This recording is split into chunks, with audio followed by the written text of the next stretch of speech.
Sa isang malayong nayon ay nakatira ang magkapatid na sina Juan at Miguel. Sila ay kilala sa kanilang katapangan at kabutihang loob.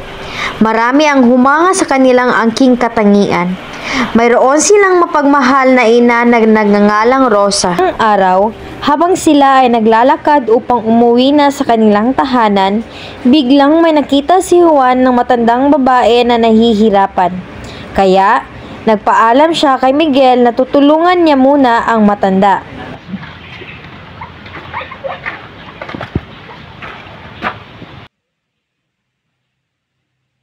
Teka lang muna, Miguel. Tutulungan ko muna yung matanda kasi mukhang nahihirapan na siya. Sige, Kuya Juan. Teka lang muna, Nay. Tutulungan muna kita. Mukhang nahihirapan ka, Nay.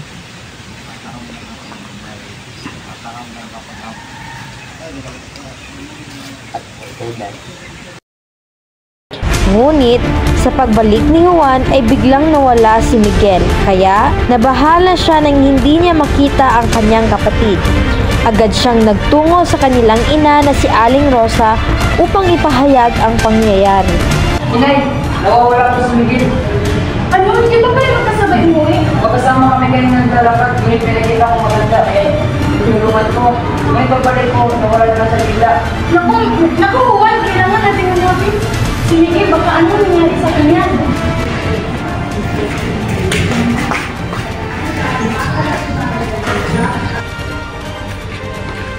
Inay, dito po siya ulit iniwan. Miguel! Miguel! Anak ko, asan ka na ba? Sumagi agad sa isipan ni Juan ang posibilidad na may kaugnayan ang pagkawala ni Miguel ang malaking hasyenda sa labas ng nayon. Determinado si Juan na hanapin ang kanyang kapatid. Humingi siya ng tulong kay Mang Jose, isang magsasaka na may kaalaman sa lugar. Juan, bakit ka na pa ito? May kailangan ko ba? Pamahin po kung nakadisturbo ako sa inyo. Hindi na po ako magpapalimili pa. Gusto ko pong humingi ng tulong para mahanap yung kapatid ko. Pumasok ka muna, Juan, upang makapag-iusap kayo ng maayos sa ating asawa. Good. Ano ba may tutulong sa'yo? Gusto ko lang po humingi ng tulong para makapasok sa asyenda. Sige.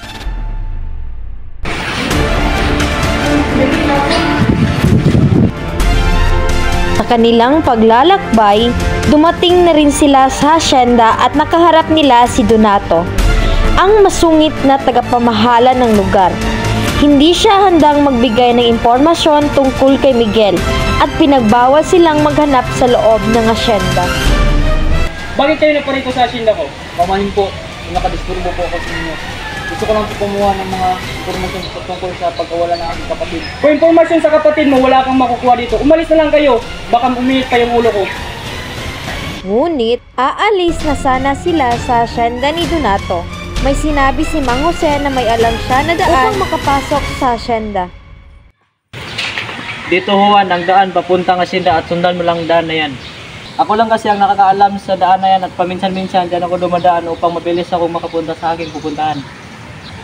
Salamat po sa iyong tulong, Mang Jose. Naku, walang problema yun sa akin kasi ang akin lang mahanap ng iyong kapatid. O siya, umayo ka na at mag-ingat ka. Tumango si Juan bilang tugon kang Mang Jose.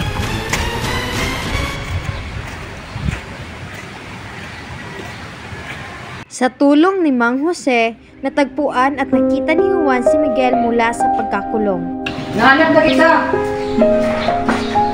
Kuya Juan, salamat sa Diyos at nandito ka na. Ako ay natatakot at nalulungkot. Salamat sa iyong paghahanap. Hindi mo kailangan matakot. Andito lang ako para sa iyo. Magtutulungan tayo bilang ng kapatid. Tama ka, Kuya Juan. Salamat sa pagiging tapat at matapang na kapatid. Hindi ko alam saan pupunta kung wala ka.